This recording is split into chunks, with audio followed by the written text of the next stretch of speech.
Acts 21 verses 27 to 36. Here is the context: Paul arrested. Even though we know that after the Acts, many chapters Paul written, many books are written by Paul, but here we see that Paul arrested. Even such a royal, rich person, he was like Paul was a rich person, and wealth and health and everything, the reputation and also academic knowledge, he was filled with everything in his early time, but he threw threw everything for the love of Christ and to get into the persecution and the struggling and also living by the grace of others and working hard, and all these things he did just for serving Christ. And I don't think so he earned that much money or he started a extra multi-million projects, nothing. He just was a source symbol, and finally he persecuted and arrested, and the end was really sad according to this worldly perspective. So if a person is really getting wealthy, healthy, and to grow, and also the finally he is not keeping the spirituality up, that means it's really hard to believe that person is still following Christ. So here the end of Paul was encouraged us, and encourage us right now, that even though the persecution going on is fine, but to keep your standard absolutely upright. When the 7 days were nearly over, some Jewish from the provisions at the temple, they stirred up an whole crowd and seized him, shouting, "Fellow Israel, help us! This is the man who teaches everyone everywhere against our people and our law at this place.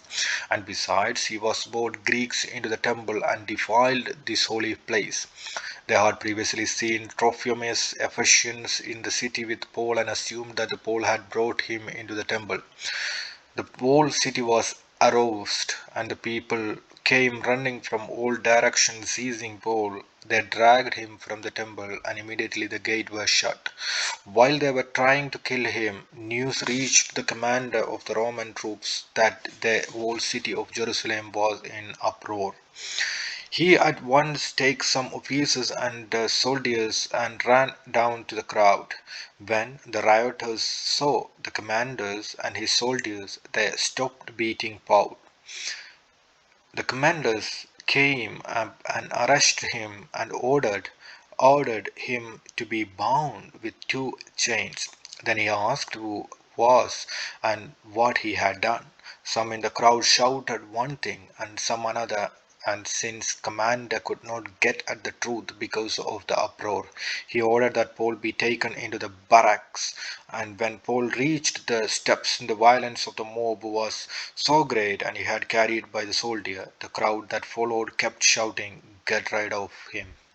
This is the same shout we can see the crowd was shouting at Jesus, "Get rid of him and crucify," because they are going with the emotional feelings and also the emotional brainwash and blackmailing in their life just because of the rule and moral values. And that because if a ruler to suppress and also brainwash their all the disciples or their all the followers in their own way, but we can't move it. But ultimately the what Jesus was taught us that we have to follow, and there is a great weapon Satan trying to attack or use against us is a sin, and we have to come out from the sin and also overcomer, living overcomer. And even they get rid of Jesus Christ, get rid of Paul, and even they will get rid of you and me. But never